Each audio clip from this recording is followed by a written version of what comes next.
ഹേ all welcome back. ഇന്നിതാ ഞാൻ വന്നിട്ടുള്ളത് റമദാനിൽ എൻ്റെ ഒരു ദിവസം. ഇതിലിപ്പം ലുഹുർ തൊട്ടിട്ട് ഇഫ്താർ വരെയുള്ള ടൈമിലുള്ള വിശേഷങ്ങളൊക്കെയാണ് ഇൻക്ലൂഡ് ചെയ്തിട്ടുള്ളത്. അപ്പോൾ നിങ്ങൾ വീഡിയോ മുഴുവനായിട്ട് കാണുക. കണ്ട് ഇഷ്ടമാണെന്നുണ്ടെങ്കിൽ ഒന്ന് ലൈക്ക് ചെയ്യുക, ഷെയർ ചെയ്യുക, സപ്പോർട്ട് ചെയ്യുക. അപ്പം നമുക്ക് വീഡിയോ കാണാം.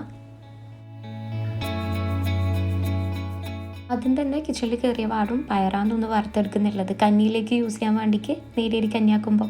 അപ്പോൾ ഈ ഒരു രീതിയിലൊന്ന് വറുത്തെടുത്തിട്ടുണ്ട്. ഇതിന് മിക്സിയുടെ ജാറിലിട്ടിട്ട് ഒന്ന് ക്രഷ് ചെയ്തെടുക്കും. ഭയങ്കരമായിട്ട് ഫൈനായിട്ട് പൊടിയാൻ പാടില്ല, ജസ്റ്റ് ഒന്ന് ചെറുങ്ങനെ ഒന്ന് ആയി കിട്ടിയാൽ മതി. അധികം ഞാൻ ഇതാക്കുമ്പം അടുക്ക് ഫ്ലോപ്പ് ആവലുണ്ട്, നല്ലോണം പൊടിഞ്ഞു പോകലുണ്ട്. ഇന്ന് അൽഹംദുലില്ലാ നല്ല തന്നെ കിട്ടിയിട്ടുണ്ട്. ഇനി ഇത് ഒരു കണ്ടെയ്നറിലേക്ക് ആക്കിയിട്ട് എടുത്തു വെക്കലാന്ന്. ഇനി ഇതാ നേരിയൊരു കഞ്ഞിയാക്കാൻ വേണ്ടിക്ക് ഒരു ഗ്ലാസ് എടുത്തിട്ടുണ്ട്, ഗീ റൈസിൻ്റെ അതാണ് എടുത്തിട്ടുള്ളത്. ഇതൊന്ന് കഴുകി വൃത്തിയാക്കിയിട്ട് കുക്കറിലേക്ക് ഇട്ട് കൊടുക്കുന്നുണ്ട്. ആവശ്യത്തിനുള്ള വെള്ളവും അതേപോലെ തന്നെ നമ്മൾ നേരത്തെ പൊടിച്ച് വെച്ചിട്ടുണ്ടല്ലോ പയർ, അത് ഒരു 2 സ്പൂണോളം ചേർത്ത് കൊടുക്കുന്നുണ്ട്. ഇത് രണ്ടും ചേർത്ത് ഉപ്പും ആവശ്യത്തിനുള്ളത് ഇട്ടിട്ട് ഒന്ന് വേവിക്കാൻ വെക്കല. ഓരോ നാട്ടിൽ ഓരോ റെസിപ്പീസ് എല്ലാം ഉണ്ടാവും. നമ്മുടെ നാട്ടിൽ ഇത് കോമൺ ആയിട്ട് ഉണ്ടാകുന്ന ഒരു റെസിപ്പിയാണ് നേരിയരി കഞ്ഞിൻ്റെത്. ഇതിലിപ്പം ചിലർ പയറിട്ടാണ്ടും ഉണ്ടാക്കിയെടുക്കലുണ്ട്. നമ്മളെ വീട്ടിൽ നിന്നെല്ലാം പയറുണ്ടാക്കിയിട്ട് അങ്ങനെ തിന്ന് ശീലിച്ചുകൊണ്ട് എനിക്ക് ഇതാ ഒന്നുകൂടി ഇഷ്ടം. ഇതാ ഈ വേവിച്ച് വെച്ചിട്ടുള്ള അരിയും പയറും ഒരു സോസ് പാനിലോട്ടേക്ക് മാറ്റി കൊടുക്കുന്നുണ്ട്. ഇനി ഇതാ ഇതൊന്ന് നല്ല തിക്ക് പോലെ കണ്ടിച്ച് ഇതിലത്തോട്ട് കുറച്ച് വെള്ളം ചേർത്ത് കൊടുക്കുന്നുണ്ട്. എന്നിട്ടൊന്ന് മിക്സ് ചെയ്തെടുക്കലാന്ന്. ഇനി ഇതാ ഈ ഒരു കഞ്ഞിയിലേക്ക് തേങ്ങാപ്പാലിൻ്റെ ആവശ്യം കൂടി ഉണ്ട്. അതിന് വേണ്ടിക്ക് ഒരു അരമുറി തേങ്ങ എടുത്തിട്ടുണ്ട്.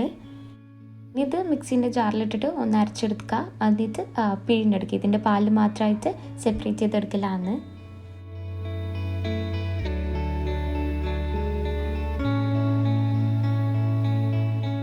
ഇനി ഈ തേങ്ങാപ്പാൽ നേരത്തെ ആ ഒരു അരിൻ്റെ മിക്സ് ഉണ്ടല്ലോ കഞ്ഞിയിലോട്ടേക്ക് അതിൽ ചേർത്ത് കൊടുക്കുക. നല്ല പോലെ ഒന്ന് മിക്സ് ചെയ്തിട്ട് ഗ്യാസിൽ വെച്ചിട്ട് ഒന്ന് തിളപ്പിച്ചെടുക്കുക. ഇത്രയേ ഉള്ളൂ, സിമ്പിളാണ്, നല്ല ടേസ്റ്റായി ഒരു കഞ്ഞി കുടിക്കാൻ. നിങ്ങളുടെ നാട്ടിലിപ്പം വേറെ വേറെ കഞ്ഞി ഉണ്ടാവും. ഇത് ഒരിക്കൽ ട്രൈ ചെയ്ത് നോക്ക്, ഇതുവരെ ഇങ്ങനെ കുടിക്കാത്തവർ. ഇങ്ങനെ ഇതാ കഞ്ഞിയിൽ ഉണ്ടാക്കിയിട്ട് മോനെ കൂട്ടാൻ പോവല്ല. ഇപ്പം ഇവിടെ 1 മണി ആയിട്ടുണ്ട്. നല്ല കാറ്റുണ്ടായിരുന്നു അന്ന്, പൊടിക്കാറ്റ്. എനിക്ക് തോന്നുന്നു പൊടിക്കാറ്റല്ലേ ഉണ്ടായിന്, ഒന്നും പറയണ്ട. ഭയങ്കര വെയിലും പൊടിക്കാറ്റും എന്തൊക്കെയോ ആയിരുന്നു മോനെ കൂട്ടാൻ പോകുമ്പോൾ. ഇന്ന് മോനിക്ക് സ്കൂളിലത്തെ എക്സാമെല്ലാം ഫിനിഷായി. ഈ ഇയർ ഓൻ്റെ കഴിഞ്ഞിട്ടുണ്ട്. ഇനി റിസൾട്ടിന് വേണ്ടിക്ക് വെയിറ്റ് ചെയ്യുന്ന ടൈമാണ് ഇതെല്ലാം. ഓനൊന്ന് ഫ്രീ ആയിട്ടുണ്ട്. പിന്നെ ഇതാ റൂമിലേക്കെല്ലാം എത്തി മക്കൾക്കുള്ള കഞ്ഞി കൊടുക്കല. അവർക്കിത് ഭയങ്കര ഇഷ്ടമാണ് ഈ ഒരു കഞ്ഞി കുടിക്കാൻ. ഇതാക്കിയ ദിവസം അവർക്ക് വേറെ ഒന്നും വേണ്ട. എനിക്കാണെങ്കിൽ എളുപ്പപ്പണിയുമാണ് ഇതായതുകൊണ്ട്. ഇതിപ്പം രണ്ടാളും എന്താണെന്നറിയില്ല, ഫുള്ള് കിച്ചണിൽ എൻ്റെ ഒന്നിച്ച് തന്നെയാണ് ഉണ്ടായിട്ടുണ്ടായത്. വീഡിയോ മൊത്തത്തിൽ നിങ്ങൾക്ക് മക്കളെ രണ്ടാളെയും കാണാം. ഫുള്ള് അലമ്പായിരുന്നു രണ്ടാളും, ഓരോ പണി ഒപ്പിക്കുന്നുണ്ടായിരുന്നു ഈ വീഡിയോൻ്റെ ഇടയിലെല്ലാം.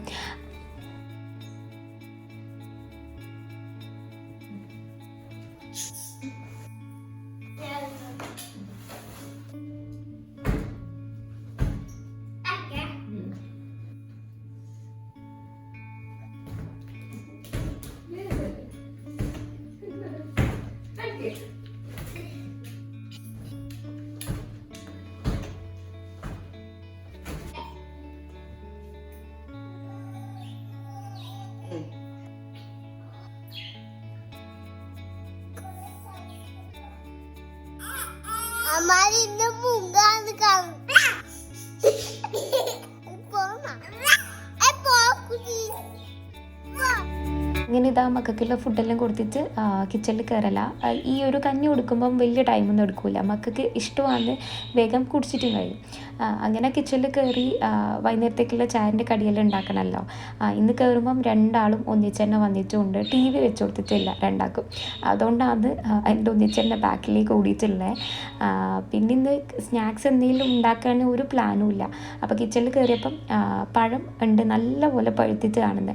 ഇത് ഇനിയും കൂടി വെച്ച് കഴിഞ്ഞാൽ ഒന്നിനും കൊള്ളാത്ത അവസ്ഥ. അപ്പോൾ ഇത് വെച്ചിട്ട് കായ്ക്കുംച്ചുണ്ടല്ലോ അതുണ്ടാക്കാന്നുള്ള രീതിയിൽ പഴമെല്ലാം എടുത്തിട്ട് ഒന്ന് ചെറുതായിട്ട് കട്ട് ചെയ്തെടുക്കുന്നുണ്ട്. ഇന്നിപ്പം കായ്പോളം ഉണ്ടാക്കുന്നുള്ളത് കായ്പൊരിച്ചിട്ടാണ് ഉണ്ടാക്കുന്നത്. നല്ല ടേസ്റ്റാണ് ഈ ഒരു രീതിയിൽ ഉണ്ടാക്കിയെടുത്തു കഴിഞ്ഞാൽ. ഇതിന് മുമ്പും ഇതുപോലെ ചെയ്തിട്ടുണ്ടായിരുന്നു. നമ്മളെ നാട്ടിൽ നിന്നെല്ലാം അല്ലെങ്കിൽ എൻ്റെ വീട്ടിൽ നിന്നെല്ലാം ഇങ്ങനെയൊന്നും അല്ല ഉണ്ടാക്കൽ. പഴം വാട്ടിയിട്ട് ഗീലിട്ട് വാട്ടിച്ചല്ല ചെയ്യൽ. ഇത് ഒരിക്കൽ ഞാനിങ്ങനെ ട്രൈ ചെയ്ത് നോക്കിയിട്ടുള്ളതാണ്. അപ്പോൾ അടിപൊളി കണ്ടേരം അങ്ങനെ ഇന്നും ചെയ്യാന്നുള്ള രീതിയിൽ അങ്ങനെ ചെയ്തെടുക്കുന്നുള്ളതാണ്. അതിൻ്റെ ഇടയിൽ പിന്നെ ബോട്ടിൽ ഓയിലെല്ലാം ഫില്ല് ചെയ്യലും അങ്ങനെ നടക്കുന്നുണ്ട്.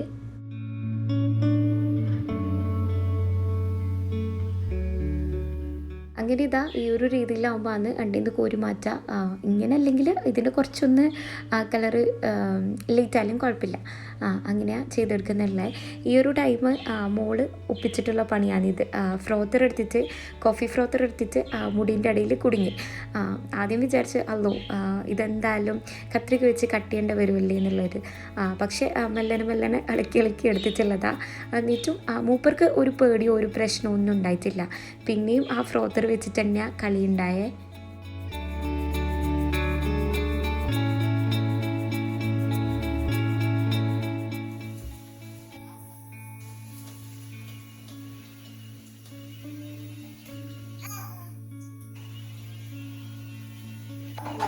അങ്ങനെ ഇതാ പഴമെല്ലാം പൊരിച്ചെടുത്തിട്ടുണ്ട്. ഇനി ഇതിലേക്കുള്ള ബാറ്ററി റെഡിയാക്കി എടുക്കല. അതിനൊരു മിക്സിയുടെ ജാറിലേക്ക് 4 മുട്ട ഒന്ന് പൊട്ടിച്ചൊഴിച്ച് കൊടുക്കുന്നുണ്ട്. ഇനി ഇതിലോട്ടേക്ക് മധുരത്തിന് ആവശ്യത്തിനുള്ള പഞ്ചസാര ചേർത്ത് കൊടുക്കല. ഒരു 5-6 സ്പൂണ് ചേർത്ത് കൊടുത്തിട്ടുണ്ട്. ഇനി ഇതിലോട്ടേക്ക് 4 ഏലക്കായ ചേർത്ത് കൊടുത്തിട്ടുണ്ട്. ഏലക്കായൻ്റെ പൊടി ഉണ്ടെങ്കിൽ അതും ചേർക്കാം. ഞാനിപ്പോൾ ഫുള്ളായിട്ട് തന്നെ ചേർത്ത് കൊടുത്തിട്ടുള്ളത്. ഇനി അതും കൂടി ചേർത്തിട്ട് ഒന്ന് നന്നായിട്ടൊന്ന് അടിച്ചെടുക്കലാണ്. ഈ അടിച്ചു വെച്ചിട്ടുള്ള ബാറ്റർ നമ്മൾ നേരത്തെ പൊരിച്ച് വെച്ചിട്ടുള്ള ആ ഒരു പഴത്തിൻ്റെ മിക്സിലോട്ടേക്ക് ഒന്ന് ഒഴിച്ചു കൊടുക്കുക. എന്നിട്ട് നന്നായിട്ടൊന്ന് മിക്സ് ചെയ്തെടുക്കുക. ഇനി ഇതൊന്ന് ചുട്ടെടുക്കലാണ്. അതിന് വേണ്ടിക്കൊരു സോസ് പാന് ആദ്യം തന്നെ ഒന്ന് ചൂടാക്കി എടുക്കുന്നുണ്ട്. എന്നിട്ട് അതിലോട്ടേക്ക് 1 സ്പൂണോളം ഗീയും കൂടി ചേർത്തിട്ട് ഒന്ന് മെൽട്ടാക്കി എടുക്കല. ഈ മെൽട്ടായിരം ഞാൻ സ്റ്റൗവിൽ നിന്ന് എടുത്തിട്ടുണ്ട്. എന്നിട്ട് കൗണ്ടർ ടോപ്പിൽ വെച്ചിട്ട് നമ്മൾ നേരത്തെ തയ്യാറാക്കി വെച്ചിട്ടുള്ള ആ ഒരു മിക്സ് ചേർത്ത് കൊടുക്കുന്നുള്ളത്. എന്നിട്ടൊന്ന് ലെവലാക്കി കൊടുക്കുന്നുണ്ട് അതിൻ്റെ ടോപ്പ്. ഇനി ഇതൊന്ന് കുക്ക് ചെയ്തെടുക്കില്ല. 30 മുതൽ 40 മിനിറ്റ് കൊണ്ട് ഇതൊന്ന് കുക്കായി കിട്ടും. ലോ ഫ്ലെയിമിലാണ് വെച്ച് കൊടുക്കുന്നത്. അതേപോലെ തന്നെ സോസ് പാൻ വെക്കുന്നതിന് മുമ്പായിട്ട് ഒരു തട്ടും കൂടി വെച്ച് കൊടുക്കുന്നുണ്ട്. അങ്ങനെയാണ് കുക്ക് ചെയ്തെടുക്കുന്നത്.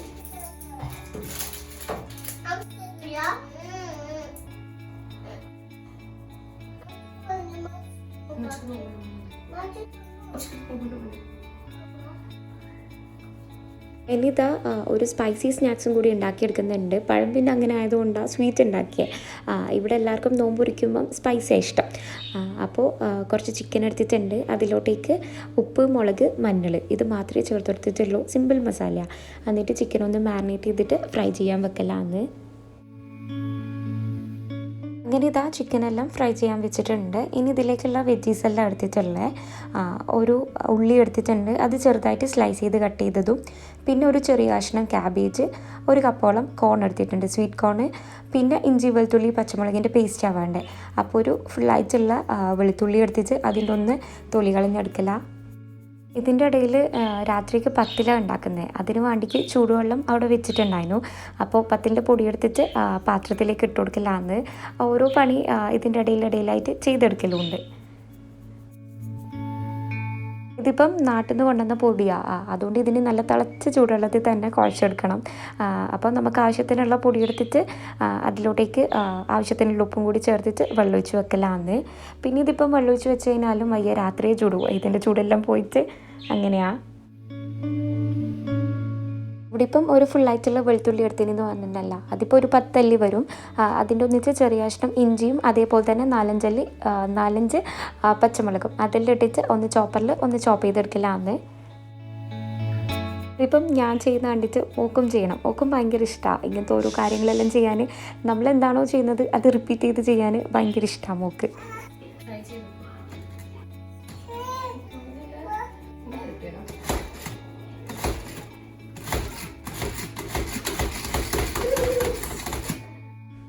അങ്ങനെ ഇതാ ചിക്കനെല്ലാം ഒന്ന് ഫ്രൈ ആയി വന്നിട്ടുണ്ട്. ഇനി ഇത് ഒരു ബൗളിലോട്ടേക്ക് മാറ്റി കൊടുക്കലാന്ന്. എന്നിട്ട് ഈ ഒരു സെയിം പാനിലും ഓയിലും തന്നെ നേരത്തെ ചോപ്പ് ചെയ്ത് വെച്ചിട്ടുള്ള ഇഞ്ചി വെളുത്തുള്ളി പച്ചമുളകിൻ്റെ പേസ്റ്റ് ഉണ്ടല്ലോ അതൊന്നിട്ടിട്ട് വഴറ്റി കൊടുക്കുക. അപ്പോൾ വഴറ്റുമ്പം ഓയിലൊന്ന് കുറച്ച് കുറവ് കണ്ടിട്ട് കുറച്ചും കൂടി ഓയിലൊന്ന് ചേർത്ത് കൊടുക്കുന്നുണ്ട്. ഒന്ന് വഴന്ന് വന്നാൽ ഇതിലോട്ടേക്ക് സ്വീറ്റ് കോണാണ് ചേർത്ത് കൊടുക്കുന്നുള്ളത്. അതിട്ടിട്ട് ഒന്ന് സോട്ട് ചെയ്തെടുക്കുക. നെക്സ്റ്റ് ചേർത്ത് കൊടുക്കുന്നുള്ളത് ഉള്ളിയാണ്. അതും കൂടി ഇട്ടിട്ട് നന്നായിട്ടൊന്ന് വഴറ്റിയെടുക്കുന്നുണ്ട്.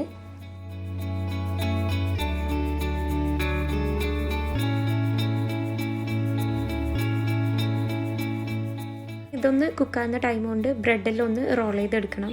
ഞാൻ ഈ ഒരു ഫില്ലിങ് ബ്രെഡിൽ വെച്ച് സെറ്റ് ചെയ്യാമെന്നാണ് വിചാരിക്കുന്നത്. അപ്പോൾ ബ്രെഡെല്ലാം എടുത്തിട്ട് ഒന്ന് അരുവെല്ലാം അതേപോലെ തന്നെ റോൾ ചെയ്തെടുക്കുന്നത്. എന്നിട്ട് റോൾ ചെയ്തതിന് ശേഷമാണ് അരുവെല്ലാം കട്ട് ചെയ്ത് കൊടുക്കുക.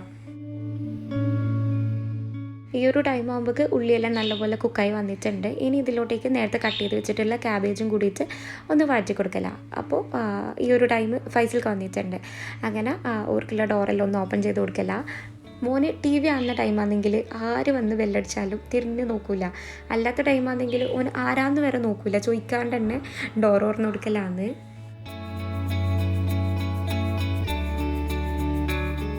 ഇനി സ്നാക്സിൻ്റെ പണി നോക്കാം. ക്യാബേജ് അങ്ങനത്തെ ഇട്ട് വെച്ചിട്ട് ഡോർ തുറന്ന് കൊടുക്കാൻ പോയിട്ടുണ്ടായത്. ഇനി അതിലൊന്ന് മിക്സ് ചെയ്ത് കൊടുക്കലാന്ന്. ഇനി ഇതിലോട്ടേക്ക് മസാല പൗഡേഴ്സാണ് ചേർത്ത് കൊടുക്കുന്നത്. ഒരു 1/2 സ്പൂണ് മുളക് പൊടി, അതേപോലെ തന്നെ ഒരു 1/4 ടീസ്പൂൺ ഗരം മസാല, ഒരു 1/4 ടീസ്പൂണ് മഞ്ഞൾപ്പൊടി, ഇതൊക്കെ ചേർത്തിട്ട് ഒന്ന് മിക്സ് ചെയ്ത് കൊടുക്കുന്നുണ്ട്.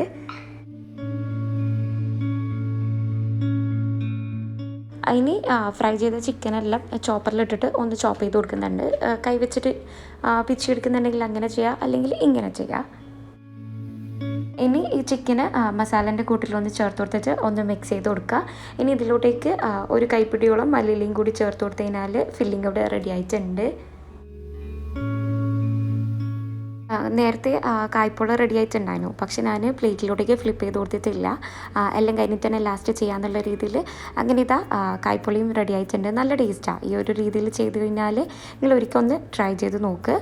ഇനി ഇതാ ഈ ഒരു ബ്രെഡിലോട്ടേക്ക് ഈ ഫില്ലിങ് വെച്ചിട്ട് സൈഡിലെല്ലാം മൈദേൻ്റെ മിക്സ് ഒന്ന് സ്പ്രെഡ് ചെയ്ത് കൊടുക്കുന്നുണ്ട്.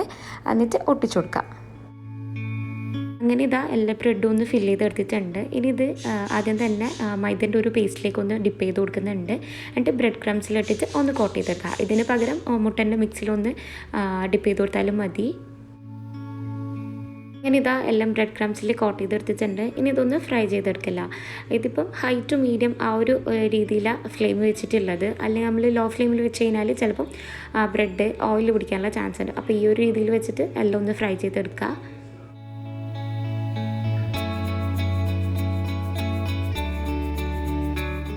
അങ്ങനെ ഇതാ നമ്മൾ ഇഫ്താറിനുള്ള സ്നാക്സിൽ റെഡി ആയിട്ടുണ്ട്. ബ്രെഡിൻ്റെ ഈ ഒരു സ്നാക്കും പിന്നെ കായ്പോളയും, ഇത് രണ്ടും, പിന്നെ കുറച്ച് കട്ട് ഫ്രൂട്ട്സും ഉണ്ട്.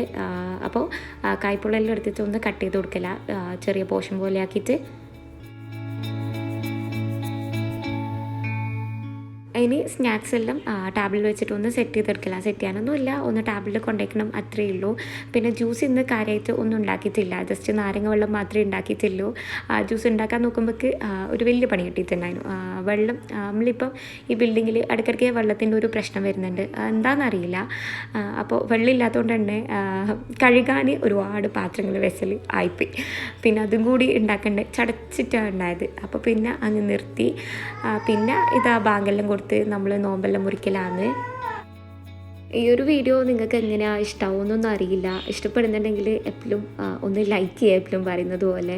അതേപോലെ തന്നെ നിങ്ങൾ കമൻസിലൂടെ നിങ്ങൾ ഓരോ കാര്യങ്ങൾ പറയാം, നിങ്ങൾക്ക് ഇഷ്ടമാവുന്നുണ്ടോ ഇല്ലയോ, അതൊക്കെ ഒന്ന് കമൻസിലൂടെ പറയാം. അതേപോലെ തന്നെ ന്യൂ വ്യൂവേഴ്സ് ആരെങ്കിലും ഉണ്ട്, അതേപോലെ തന്നെ സബ്സ്ക്രൈബ് ചെയ്യാണ്ടെന്ന് ആരെങ്കിലും വീഡിയോസ് കാണുന്നുണ്ടെങ്കിൽ ഒന്ന് സബ്സ്ക്രൈബ് ചെയ്ത് സപ്പോർട്ടും കൂടി ചെയ്യുക. അപ്പോൾ ഇനി ഇൻഷാ അല്ലാഹ് വേറൊരു വീഡിയോ ആയിട്ട് കാണുന്നത് വരേക്കും ബൈ.